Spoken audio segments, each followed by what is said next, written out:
Think about it. Every hiring decision is a choice that can make or break a team, a culture, and even an entire company. So how do we make the right choice? Hi, I'm Dr. Mickey, and welcome to Inside the Mind of Hiring. Here we'll uncover the psychology and strategy behind effective hiring. Because the right fit isn't just about skill or experience. It's about understanding people, their motivations, their strengths, and the shadows of their shortcomings. Together, we'll tackle the tough questions. How do we look beyond bias? How do we find the qualities that make people not just qualified hires, but the right hires? This is about identifying leaders who drive success, lift morale, and actualize a company's vision. Inside the Mind of Hiring starts now. Well, hello, everybody. This is Dr. Mickey Feinberg, and I'm here with my great host and partner, Dr. Pat. And today we're going to talk about adapting or selling yourself, if you're a job seeker, to a skills-based organization. Interesting concept, skills-based organization. Now we can say SBO, but you have to watch that I say HBO by mistake. I mean SBO. So I could make that mistake. So don't be careful and catch me when I'm doing it.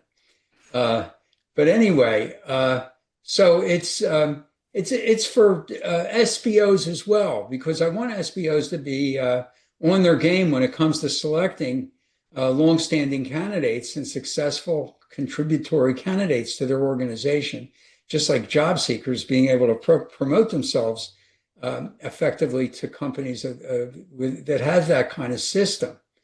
And so an SBO company what they have is they use a dynamic system that incorporates AI to continuously and proactively map and update people's skill and role requirements in connection with their now rapidly evolving changes in their needs and the challenges that they have. So, and they've been around actually since 2010. And since that time, since 2010, they were incorporating AI technology. But that's all been accelerating since 2018. These companies have increased in volume in terms of how many companies are practicing with those systems. And they've certainly increased the power of AI to help them in that endeavor. And what research has shown is SBOs outperform companies that remain focused on job titles because they can achieve better workforce agility, quicker role staffing, faster redeployment in reorganizations or in crises. This is because AI surfaces and anticipates transferable skills or inferred skills from a person's background, behaviors, and the experiences that they have before they join the company and after they join the company. These skills in connection with their needs again. So these skills-based systems actually increase the chances for employees to take on new roles or promotion opportunities because of decreasing needs for external or outside hiring.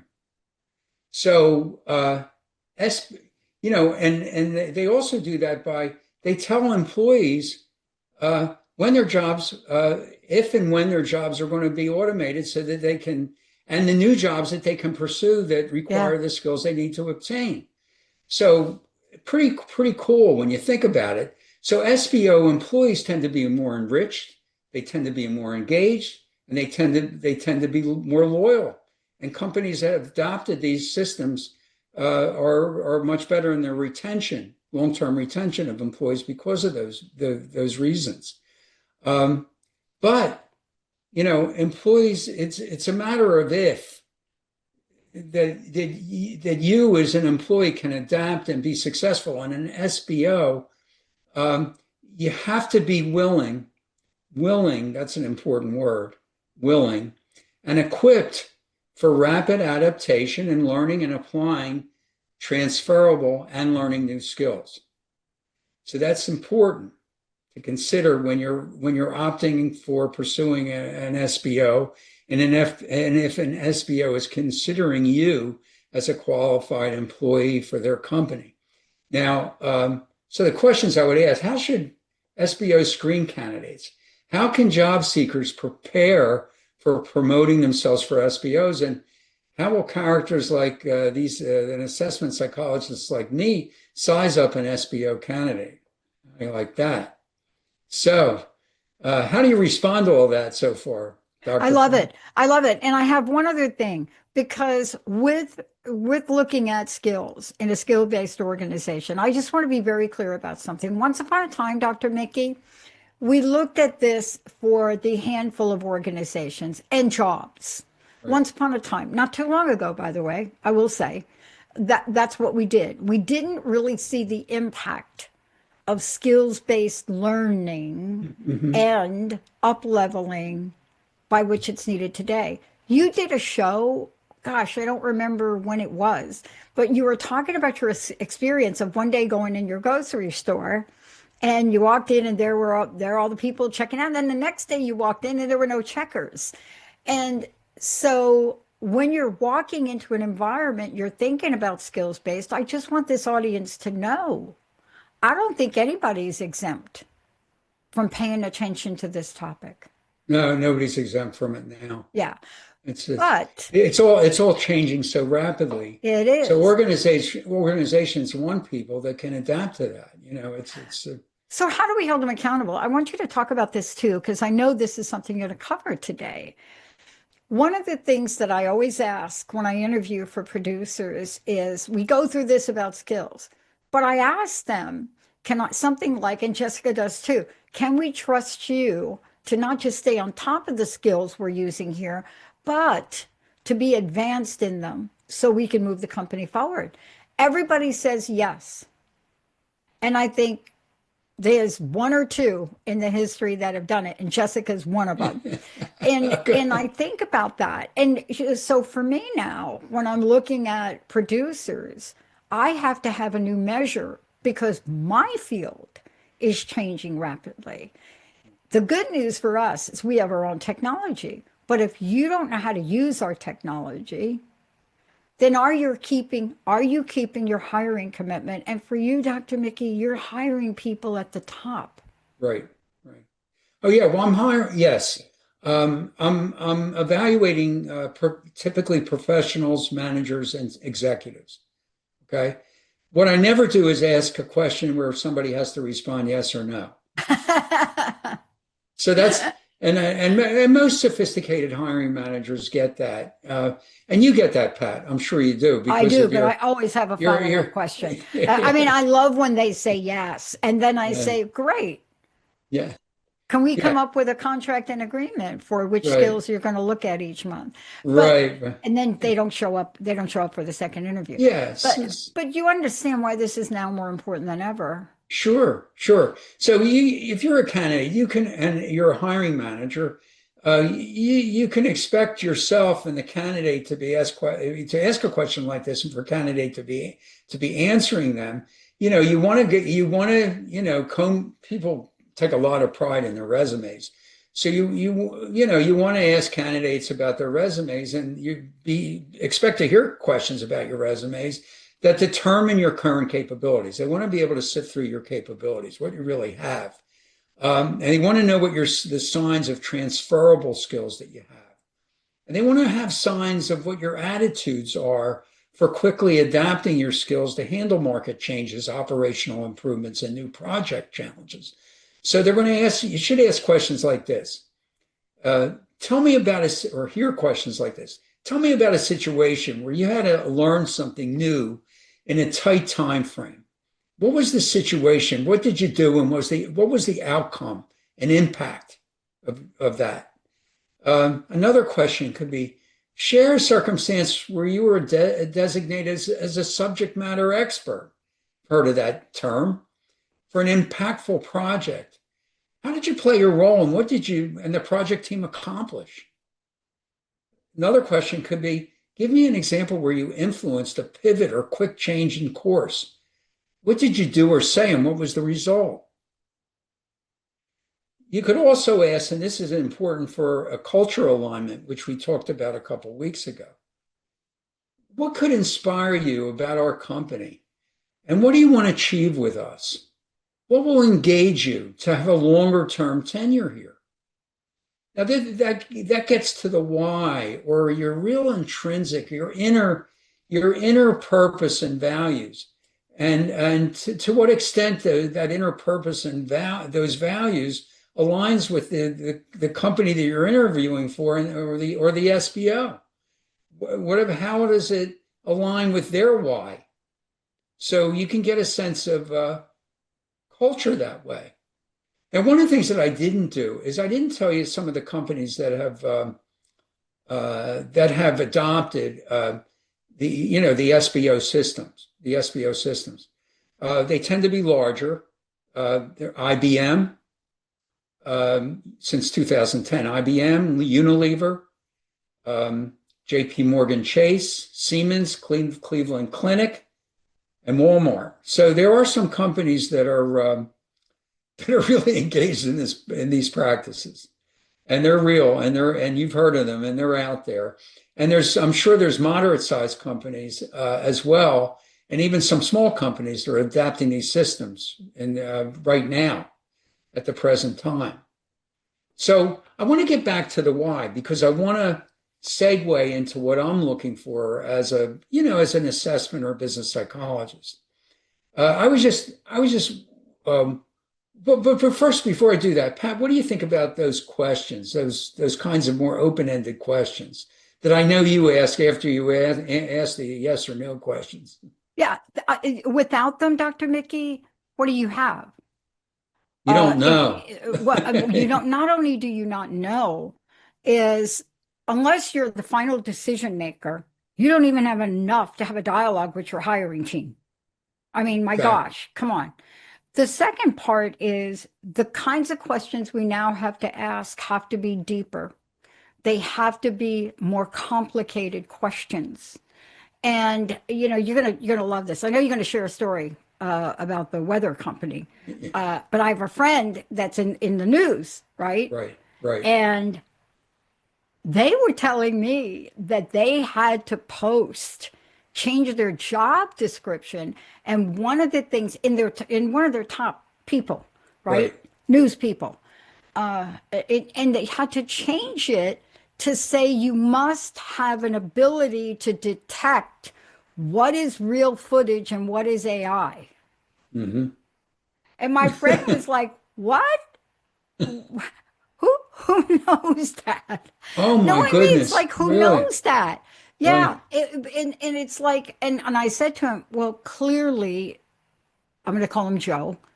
You need to create that job, because nobody that you have on your team over there, you weren't hired for that. Right. But this is what we're talking about now. Yeah.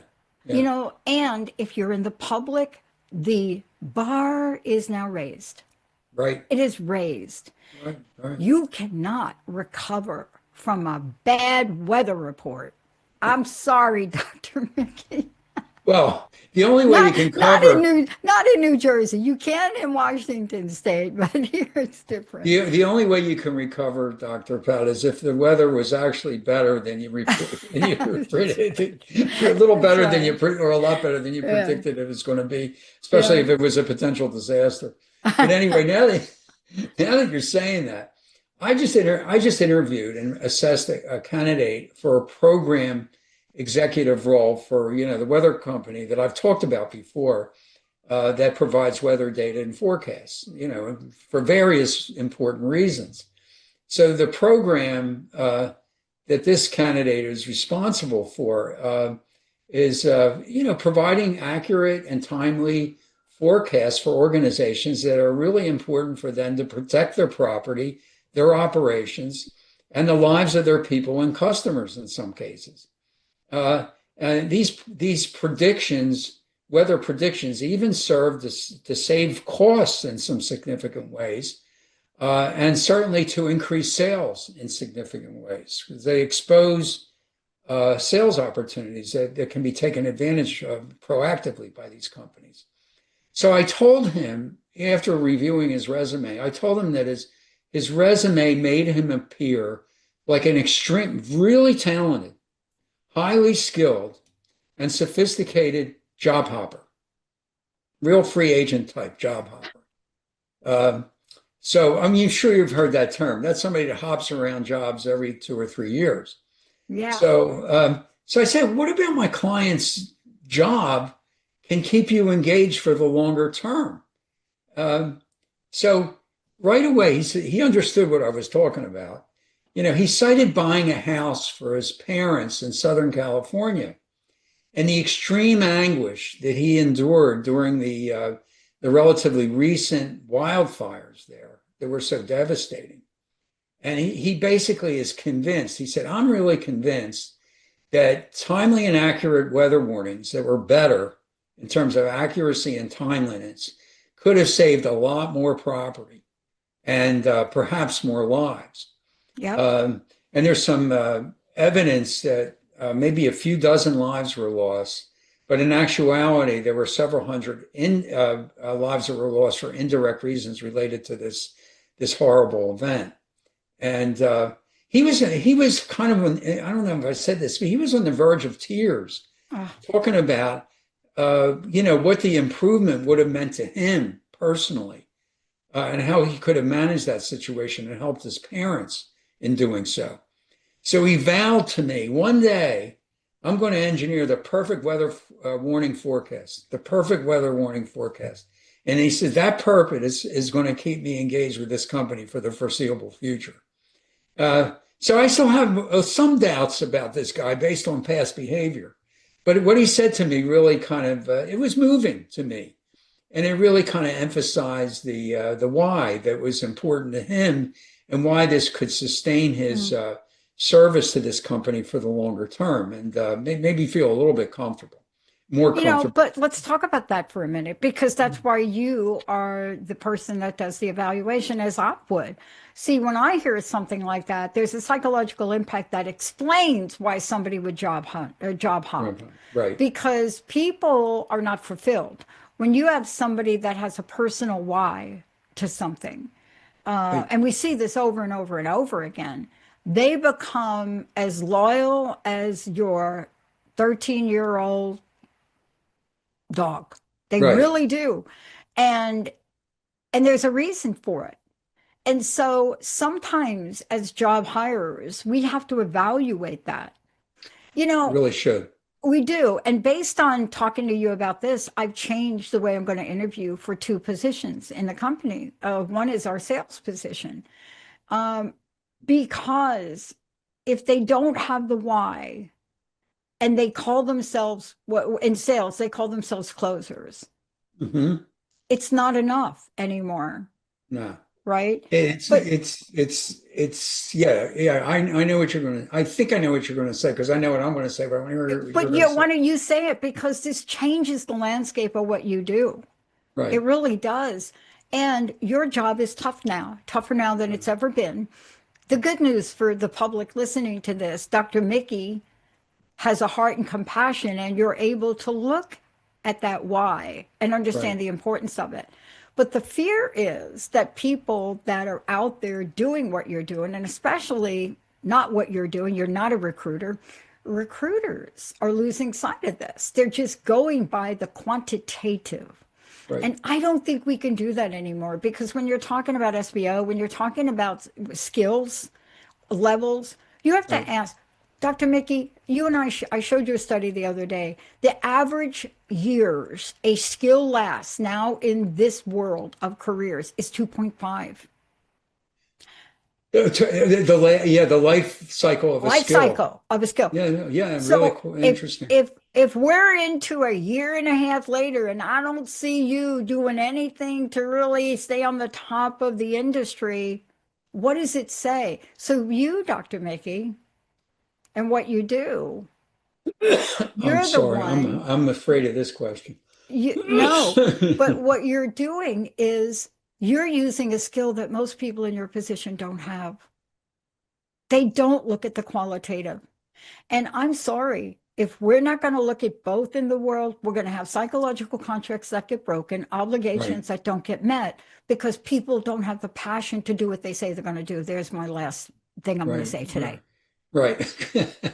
right. Well, if you have that purpose, you talked about sales, you don't have to close as much because people are going to want to buy. Exactly. Boom. Come Yeah, on over boom. here and do this for me. Come on. Yeah, Yeah, come on exactly. over here and interview some of these people for me. No, and here's Dr. Mickey, and Jessica's listening to this, so I'm going to blame you. I went through the list in Indeed, and I looked at people differently. Mhm. I really did. Even if they had only two of the like matching skill thingies, Right, I right, looked at some of the jobs they had. right. And one of the people was like a lifeguard. Now, we would never look at somebody that's a lifeguard, but something caught my attention. So, can you talk about the ups and downs of skill-based organization hiring and what you, Dr. Mickey, are incorporated in what you do? Well, I'm definitely looking for the why. That's for sure. I don't want to leave that because I think it's important. But I think I and they have to the hiring managers have to frame questions that they're really understanding the quality of people, not just the quantity stuff, as you say. And like I said last week, in this kind of environment, we're really looking for people for all seasons, both in terms of their technical and organizational skills and for their people skills combined. Looking for both, particularly the soft skills that are so hard, that are the social skills. Um, so we're looking for people for all seasons. And one of the things that I would do, and I would think hiring managers would do, particularly for skills-based organization, is to ask insightful and open-ended questions that make the candidate work and give you an opportunity to really see what that candidate is made of.